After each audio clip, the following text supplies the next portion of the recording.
Hello, this is one of the few very old oaks, but it's possible to find still in the forest, and it's a sign of the old agriculture activities around, and it's really magic and big. And if you go closer, you can just see how big actually the tree is.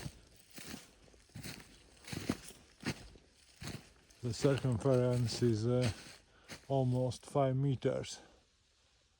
It's really big, and today all around is a forest and clear cut and very low February sun. Nice and beautiful place.